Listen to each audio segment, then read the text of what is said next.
ஒரு அமைதியான சிறிய கிராமத்தில் ராமு என்ற ஒரு உழைப்பாளி இருந்தார். அவருக்கு மீனா என்ற ஒரு குட்டி மகள் இருந்தாள். மீனா ரொம்ப சின்ன வயசிலேயே தன் அம்மாவை இழந்துவிட்டாள். அந்த நாள் முதல் அவளுக்கு அப்பா, அம்மா, நண்பன் எல்லாமே ராமுதான்.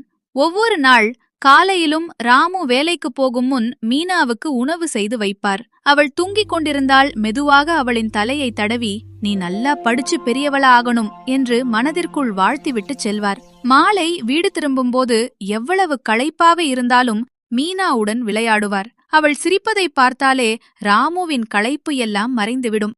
ஒரு நாள் மீனா பள்ளியிலிருந்து வந்ததும், "அப்பா, நான் நிறைய படிக்கணும், என்ன படிக்க வைப்பீங்களா அப்பா?" என்று கேட்டாள். அதை கேட்ட ராமுவின் கண்களிலிருந்து கண்ணீர் வந்தது. அது சோகத்தால் வந்த கண்ணீர் இல்லை, மகிழ்ச்சியால் வந்த கண்ணீர். உடனே ராமு, "மீனாமா, நீ என்ன ஆகணும்னு நினைச்சாலும் அப்பா உன்னோட ஆசைய நிறைவேற்றுவேன்" என்றார்.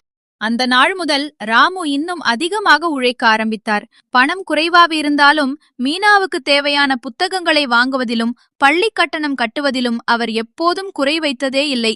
காலம் மெதுவாக நகர்ந்தது. மீனா புத்திசாலியாகவும் நல்ல மனதுடைய பெண்ணாகவும் வளர்ந்தாள். அவள் எப்போதும் பிறருக்கு உதவி செய்ய வேண்டும் என்பதில் குறியாக இருந்தாள். அவையெல்லாம் அவள் அப்பா கற்றுக் கொடுத்தவைதான். ஒரு நாள் ராமு மீனாவிடம், "மீனா, உன் வாழ்க்கை நல்லா இருக்கணும், நான் உன்னை நல்ல குடும்பத்தில கல்யாணம் பண்ணி கொடுக்கணும்" என்று கூறினார். மீனா சற்று மௌனமாக இருந்தாள். அவளுக்கு அப்பாவை விட்டு பிரிவது பிடிக்கவில்லை. "அப்பா, உங்களை விட்டு பிரிந்து எப்படி வாழ்வேன்?" என்றாள். ராமு சிரித்தார். "நீ சந்தோஷமா இருந்தா அதுதான் எனக்கு பெரிய சந்தோஷம்" என்று ராமு மீனாவிற்கு ஆறுதல் கூறினார். சில மாதங்களில் நல்ல மனசுடைய ஒரு இளைஞனுடன் மீனாவின் கல்யாணம் இனிதே நடைபெற்றது. கிராமம் முழுவதும் மகிழ்ச்சியால் நிரம்பியது.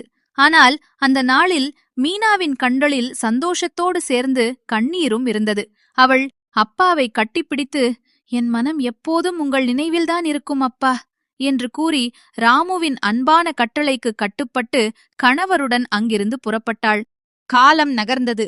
ராமுவுக்கும் வயதாகிவிட்டது. அதனால் உடல் பலமும் குறைய ஆரம்பித்தது. ஒருநாள் மீனா ராமுவை பார்க்க வந்தாள். அப்பாவின் முகத்தில் ஒரு அமைதி இருந்தது. "நான் ரொம்ப சந்தோஷமா இருக்கேன், நீ நல்லா இருக்கியாமா?" என்றார் ராமு. அதுதான் அவர் மீனாவுடன் பேசிய கடைசி வார்த்தைகள். சில நாட்களில் அவர் அமைதியாக இந்த உலகை விட்டுச் சென்றார். மீனாவின் மனம் உடைந்தது. அப்பாவின் இழப்பை அவள் மனம் ஏற்க மறுத்தது. அவள் மிகவும் அழுதாள்.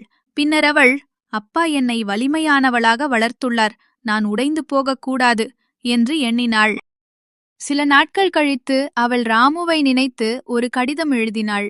"அன்புள்ள அப்பாவுக்கு, நீங்க இல்லாத வாழ்க்கை ரொம்பவே கஷ்டமாதான் இருக்கு. ஆனா நீங்க எனக்கு கற்றுக் கொடுத்த நல்ல வழிகள் என்னை வழிநடத்தி கொண்டு போகுது. என்னோட சின்ன வயசுல இருந்தே என்னை காத்தது நீங்க, என்னை வளர்த்தது நீங்க, என்னை உயர்த்தியது நீங்க.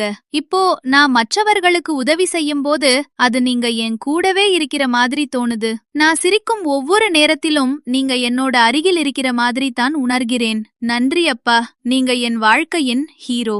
இப்படிக்கு உங்க மீனா குட்டிம்மா." அந்த கடிதத்தை எழுதி முடித்த பிறகு மீனா வானத்தை நோக்கி பார்த்தாள். ஒரு மென்மையான காற்று அவளை சில்லென்று குளிர வைத்தது. அப்போது அவளுக்கு தெரிந்தது, எப்போதும் அப்பா அவளோடுதான் இருக்கிறார் என்று. அவள் மெதுவாக புன்னகைத்தாள். பெற்றோர் அன்பு எப்போதுமே நம்மோடுதான் இருக்கும். அவர்கள் கற்றுக் கொடுத்த நல்லவற்றை வாழ்வில் பின்பற்றுவதுதான் அவர்களுக்கு நாம் கொடுக்கும் மிகப்பெரிய மரியாதை.